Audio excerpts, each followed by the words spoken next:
నమస్తే, welcome to hit TV. నేను నరేష్. పవన్ కళ్యాణ్ మొన్న 2 days కింద మాట్లాడిన మాటలు రాష్ట్రం విడిపోవడానికి కూడా కారణం గోదావరి జిల్లాలో పచ్చదనమే. ఆ శాపం తగిలేసినట్టుంది. ఈరోజు గోదావరి జిల్లాలో మొత్తం కొబ్బరి చెట్లతోటి తెలంగాణ నాయకులంతా అంటారు కొబ్బరి చెట్లతో చాలా ఆనందంగా ఉంటుంది, మీరు ఏమంటుందని పచ్చదనంతో చాలా బాగుంటుందంటే ఈరోజు కొబ్బరి చెట్లు మొండాలు కూడా లేవు. అంత దిష్టి తగిలింది కోనసీమకి. ఇంకా తెలంగాణలో ఉన్నటువంటి కాంగ్రెస్ నాయకులకు కానీ తెలంగాణలో ఉన్న బీఆర్ఎస్ వాళ్ళకి మిగతా ఏం వర్క్ లేకుండా ఏ ప్రజా సమస్యలు ఏ పని లేనట్టు పవన్ కళ్యాణ్ కామెంట్స్ పైన వాళ్ళు రెస్పాండ్ అవుతున్నారు.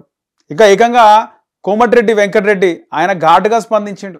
కానీ పవన్ కళ్యాణ్ కొత్తగా రాజకీయాలకు వచ్చి డిప్యూటీ సీఎం కాగానే తెలిసి తెలియకనే మాట్లాడిండో, మరి కావాలని తెలంగాణ వాళ్ళని అవమానపరచాలనుకుండో ఏమనుకుండో, కానీ దానికి క్షమాపణ చెప్తే కనీసం ఆయన సినిమా 1-2 రోజులన్నా ఆడుతుంది. అసలు పవన్ కళ్యాణ్ ఏమన్నాడు చూసినారుగా వీడియోలో. పవన్ కళ్యాణ్ చాలా సాదాసీదాగా తెలంగాణ వాళ్ళు మీ ఆంధ్ర బాగుంటుంది, కోనసీమ అందాలు బాగుంటాయి, గోదావరిలో మీ కొబ్బరి చెట్లు బాగుంటాయి అన్నారు. కొబ్బరి చెట్లకి మొండా లేకుండా అయిపోయింది, బహుశా దిష్టి తాకిందేమో అని పవన్ కళ్యాణ్ చాలా డీసెంట్గా మాట్లాడినాడు. ఒక ఘాటు అనేది, ఒక ఆక్రోశము, తెలంగాణ మీద కక్ష అని ఎక్కడ కనబడలే. అలాంటి మాటలు మాట్లాడిన పవన్ కళ్యాణ్కి 2 daysగా అనిరుద్ రెడ్డి తెలంగాణ రాష్ట్రం గురించి ఈ రకంగా మాట్లాడడం అనేది చాలా బాధాకరము. నువ్వు నిజంగా నీకు సిగ్గుంటే నువ్వు మాట్లాడిన మాటలకి కుటుంబ సమేతంగా తెలంగాణ రాష్ట్రాన్ని విడిచిపెట్టి వెళ్ళి ఆంధ్రప్రదేశ్ లోనే ఉండు. కోమటిరెడ్డి వెంకటరెడ్డి, శ్రీనివాస్ గౌడ్ వీళ్ళందరూ మాట్లాడుతున్నారు. వీళ్ళందరూ అంటే ఆయన తెలంగాణను కించపరిచే విధంగా అయితే మాట్లాడలే, క్లియర్ కట్గా కనబడుతుంది. ఇక్కడ నేను పవన్ కళ్యాణ్ అభిమానో లేకపోతే నాది ఆంధ్రానో కాదు, కానీ ఒక నాయకుడు పవన్ కళ్యాణ్ కూడా ఒక మంచి జరగాలనే ఉద్దేశంతో, సమాజంలో మార్పు చేయాలనే ఉద్దేశంతో ఆయన రాజకీయాల్లోకి వచ్చిండు. ఒక స్టార్డమ్ను వదిలిపెట్టుకొని మరి వచ్చిండు. ఆయన 60 ఏళ్ళు తర్వాత రాలే కదా. అలాంటి పవన్ కళ్యాణ్ కేవలం ఆంధ్రప్రదేశ్ డిప్యూటీ సీఎంఏ కాదు, నేషనల్ వైడ్గా పవన్ కళ్యాణ్కి ఒక క్రేజ్ అనేది ఉంది.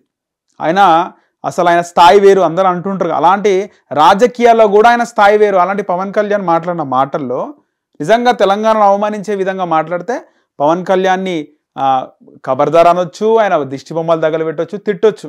కానీ ఆయన చాలా నార్మల్గా క్యాజువల్గా, అంటే ఇక్కడ ఎమ్మెల్యేల దగ్గర నుంచి మంత్రుల వరకు కూడా పవన్ కళ్యాణ్ని టార్గెట్ చేస్తూ మాట్లాడుతున్నారు.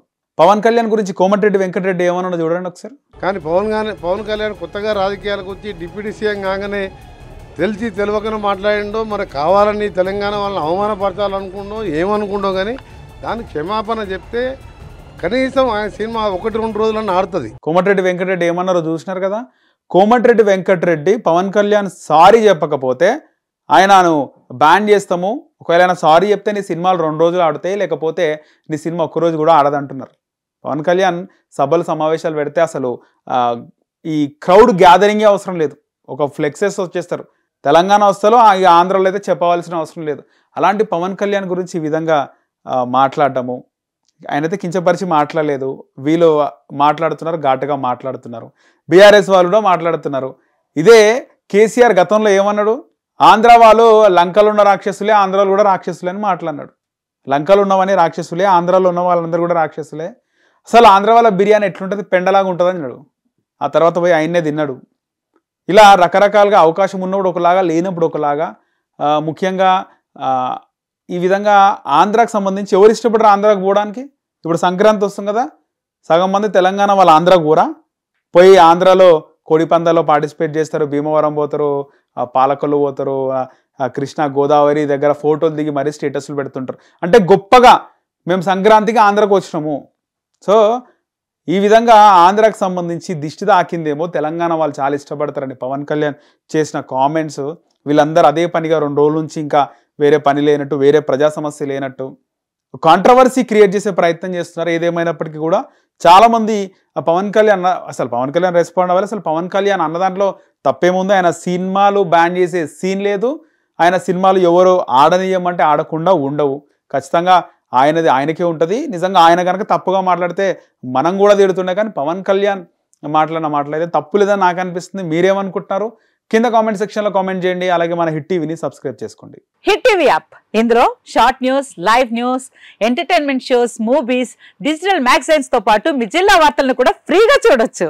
ఇంకెందుకు ఆలస్యం, వెంటనే హిట్ టీవీ యాప్ ని డౌన్లోడ్ చేసుకుని ఫ్రీగా ఎంటర్టైన్మెంట్ పొందండి. Hit TV app, hit TV app, please download hit TV app. Hit TV app ని ఫ్రీగా డౌన్లోడ్ చేసుకొని ఎంజాయ్ చేయండి. మీకు నచ్చిన ఎంటర్టైన్మెంట్ కోసం హిట్ టీవీ యాప్ ని ఫ్రీగా డౌన్లోడ్ చేసుకుని ఎంజాయ్ చేయండి. హిట్ టీవీ యాప్ ని డౌన్లోడ్ చేసుకుని ఆస్వాదించండి, ఆశీర్వదించండి. ఇంతమంది సెలబ్రిటీలు హిట్ టీవీ యాప్ ని డౌన్లోడ్ చేసుకోండి అని చెప్తున్నారంటే ఎంత మంచి యాప్ ఆలోచించండి. అమెరికా అమెరికా అమెరికా అమెరికాలో చదవాలనుకునే వాళ్ళకి విశ్వసనీయమైన పేరు మన శౌర్య కన్సల్టెన్సీ. UK లో 1 year masters, UK లో 1 year masters, 2 years work permit up to 5 years visa. Contact Saurya Consultancy. Contact 89851 89851.